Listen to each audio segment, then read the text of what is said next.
I'm Aidan Mackinnon and I'm a bladesmith with Cutthroat Knives. I'm the founder of Cutthroat Knives as well. I did a George Alexander Fellowship in the United States and I travelled around for 5 weeks working with a whole bunch of different mastersmiths over there. So working from the West Coast and then over to the East Coast and then back over to the West Coast again.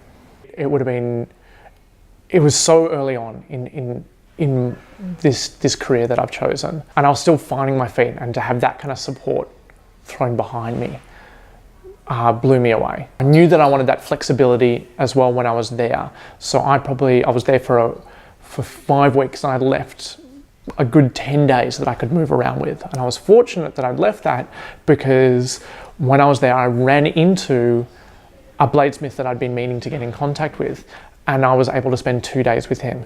And then I was able to spend another 2 days with a guy in Brooklyn who makes copper pots. I was able to factor these extra time in that I wouldn't do if I just planned it to the letter.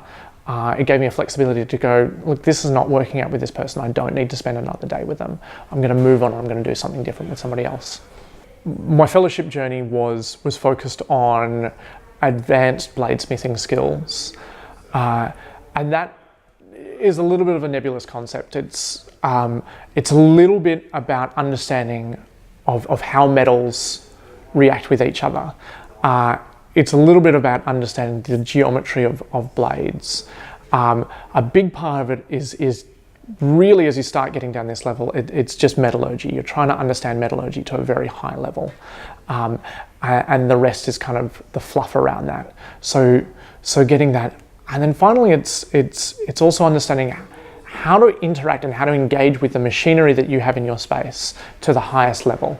So you can get a forge and you can pick up a hammer, but knowing how to effectively use those tools to their maximum level, you can spend years and years and years trying to do that by yourself, or you can go off and you can go, look, hey, I'm getting this result or I'm getting this result. And these people who have spent 20 or 30 years doing this stuff can give you feedback really, really quickly and can point you in the right way.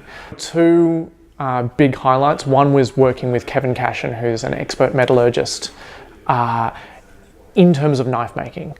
In the States, I spent 2 days with him just talking at my face for 2 days and me taking down as much notes. The guy was incredible and spoke for 2 days with no notes at all.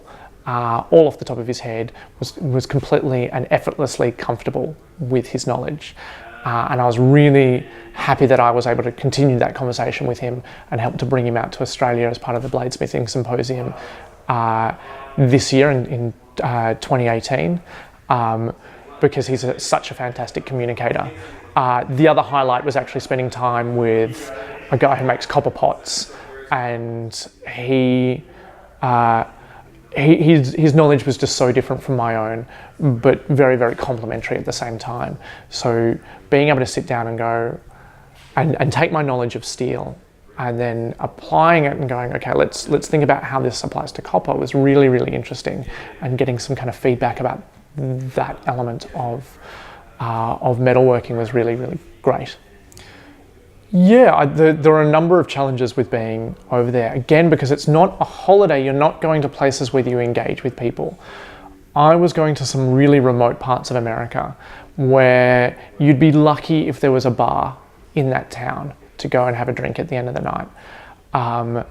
And so you get back to these bizarre Airbnbs where there's no one else to talk to, where you're staying in somebody else's house because it's not a hotel, because there's no hotel in town. And so I really, when I was there, I really struggled with loneliness. And you think, oh, how lonely am I going to be in 5 weeks? It kind of picks up, you know, it catches up with you. And I took a couple of days in the middle of just in New York just to spend some time with friends, and that kind of really refreshed me. But again, there was some time right in the middle of it where you were just like, this, you know, this was tough. Absolutely, I would take it again. If I was to go back in time with my knowledge, of course I would change it. I wouldn't go to those same people. I've learnt that thing already. I would be going somewhere else and I'd be trying to take on different skills. My biggest tip is to meet with a couple of people who are essentially the satellite industries of what you're trying to focus on.